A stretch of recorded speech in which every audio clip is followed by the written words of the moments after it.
My name's Rachel King. I'm an attorney, and this is Gavels Down, Voices Up. And today we're going to talk about modern divorce trends.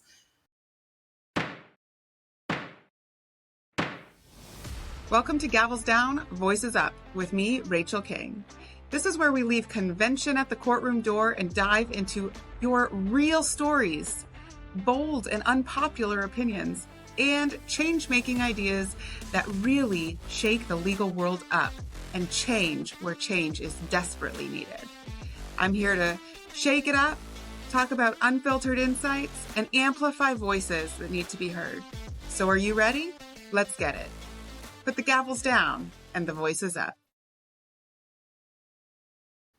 Let's start by saying that the divorce rate is on the rise. We're at about 50% statistically in, I believe, the Northern Hemisphere for the rate of marriages that end in divorce. And then you add on that second, third, fourth marriages. If you have more than one marriage, you are also more likely to get divorced than even the 50%. It goes up each time.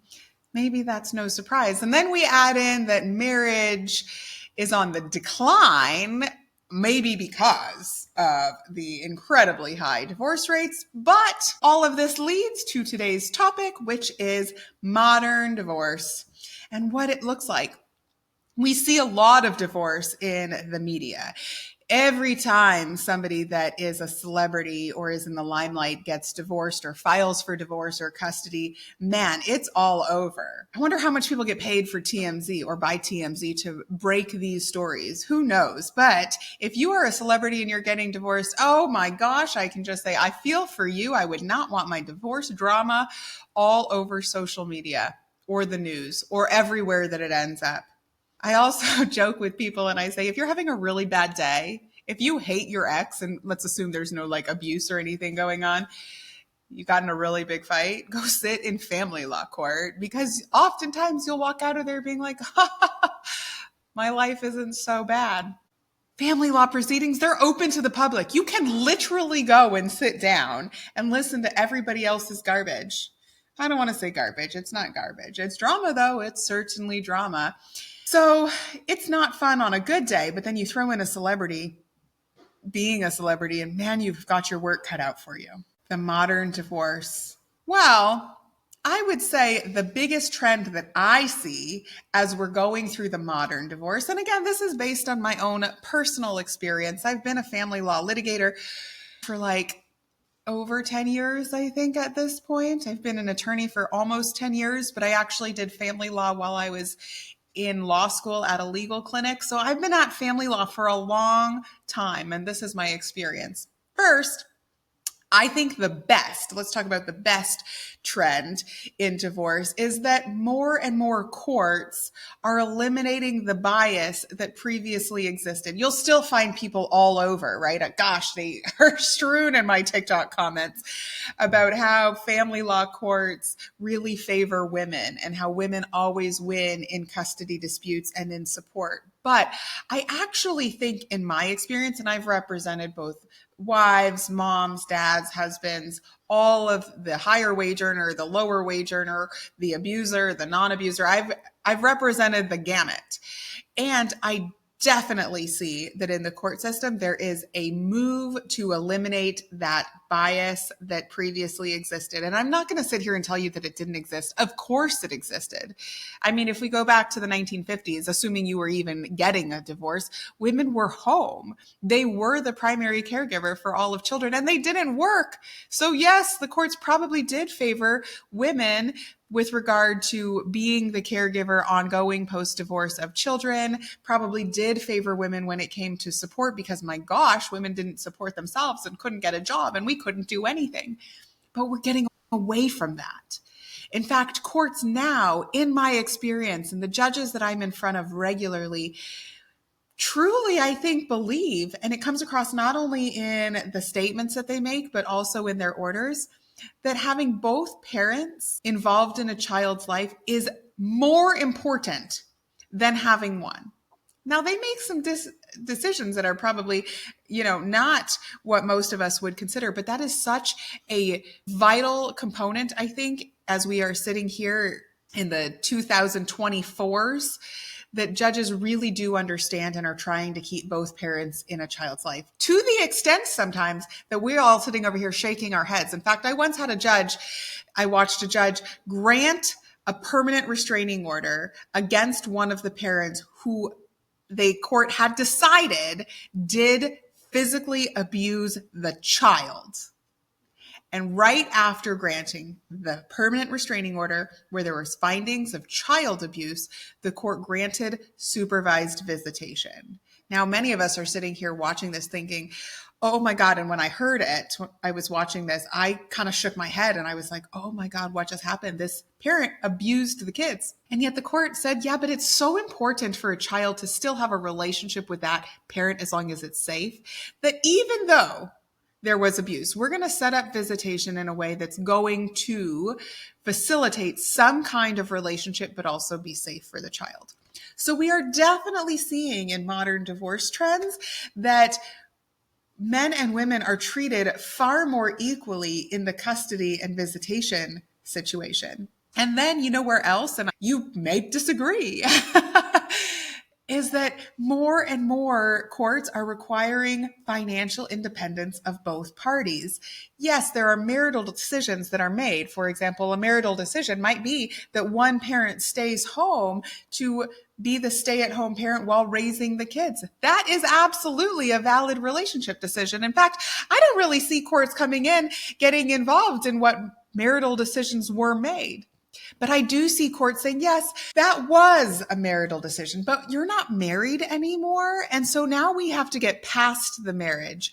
And that requires both parties to be financially independent or on their way to financial independence. In fact, in California, we've got something called a Gavron warning. Gavron is the name of a case. And so this is where it got its name.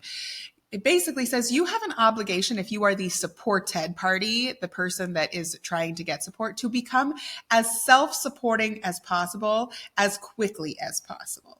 Now, what you might think is as quickly as possible or all of the time and money involved is maybe different than what the court or the legislators have in mind. But the bottom line is many courts in long-term and short-term marriages are giving this Gavron warning to both parties, but specifically to the supported party, saying, hey, you can't sit around for the next 15, 20 years and not do anything and just expect that you're going to get spousal support. I've seen courts that have come in and say, you were given the Gavron warning and it's been 8 years. It's been 10 years. I had one case where the court said, oh my gosh, I don't remember in this particular case if a Gavron warning had been given, but the court said, it's been 20 years. You have been divorced longer than you were married. You haven't become self-supporting. It's time to cut support and set it to zero. I mean, the court will come in and do that. So we are seeing in the modern divorce this push that both parties become financially independent as quickly as possible. In my experience in a long-term marriage, as quickly as possible is maybe half the length of the marriage, but a lot of it will depend on the decisions of the marriage. It will depend on how long the marriage was or the vital years. In fact, once I had a judge say, yes, they were married for 30 years, but they got married at 45 and they got divorced at 75. And though husband was still working at 75 years old, and God help me, I do not want to have to work at 75 years old. If I'm working because I want to, great. In this case, husband wasn't working because he wanted to. He was working because he had to. And wife was coming in asking for support. And the judge said, you have been married a really long time, but you already had a standard of living. You had a whole life. You had a whole career prior to entering into this marriage.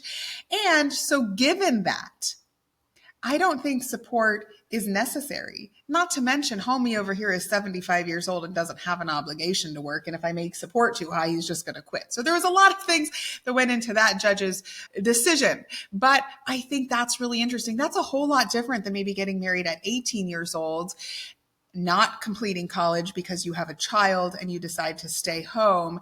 And 20 years later, you get divorced, but now you're 38. So a lot of your earning time, your career time has really been usurped in this relationship and raising kids. And the court might be more lenient with how long you have to become self-supporting.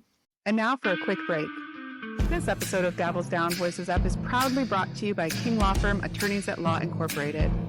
We're not just about winning cases, we're about making a difference. Whether it's family law, probate litigation, or standing up against elder abuse, we bring experience, empathy, and excellence to the courtroom. At King Law Firm, we're more than lawyers. We're your team, in your corner, advocating for your rights and making your voice heard. Visit us at thelawyerking.com and on the socials at The Lawyer King to see how we fight with you and for you. King Law Firm Attorneys at Law Incorporated, where your fight becomes our fight. Now, let's get back to today's episode. Nonetheless, I think it's great that we are recognizing in modern divorce the importance of mom and dad, or two parents, whatever that two-parent looks like for you. I think that's so crucial. I also think it's really important that all parties become financially independent. Maybe that's because I am. Maybe it's because I work. But the more successful divorces, the more successful post-divorce individuals are typically the ones that are not relying on their ex financially every single month. Another modern trend is children's say. And this is controversial. And I think this has to do partly with the political climate, partly with societal norms and how everything is changing, especially as we watch Gen Z come up and find their own voice. Kids are getting more and more say. And when kids get more and more say, typically parents get less and less say. And when we're looking at it from a divorce situation, it is also the same if you are not getting divorced and you're only in a child custody or a paternity action, but kids get more of a voice. This means that there are statutory ages at which point a child can decide which parent they want to live in, but also I've seen judges come in and say, you know what, I know that this child is 8 years old, but they feel so out of control. I want to give them a little bit of control. So if that means that they get to decide whether they're going to mom's or going to dad's this weekend, I'm going to give that child a little bit of control over their own life. I was shocked when that happened. I also talked to a PSYD who acts as an expert in this area of law and often testifies. And their opinion was, you know what? We should really allow kids to have a voice when they're making good decisions, and it shouldn't be based on age. So if you have a 10-year-old who is making really good individual decisions, going to school, getting good grades, helping around the house, respectful, has the ability to make good decisions for their life, then maybe we do give them more say from a custody visitation standpoint. Whereas maybe if you have a 15-year-old who's always in trouble, juvenile hall, getting sent to the office, detentions, all of those things, maybe that is an appropriate age.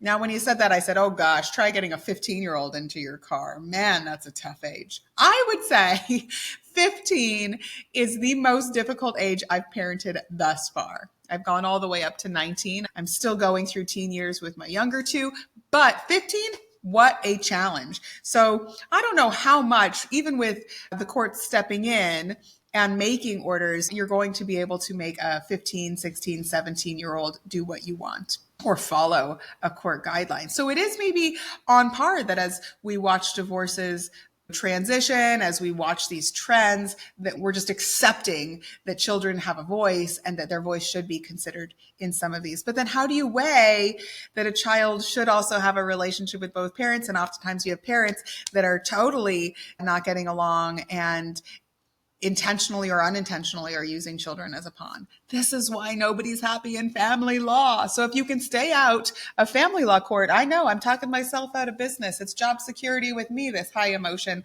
family law area. But so, gosh, if you can stay out of family law, that is probably the best for you. I hear judges say all the time that they would prefer people to make their own agreements than anything that they can come up with.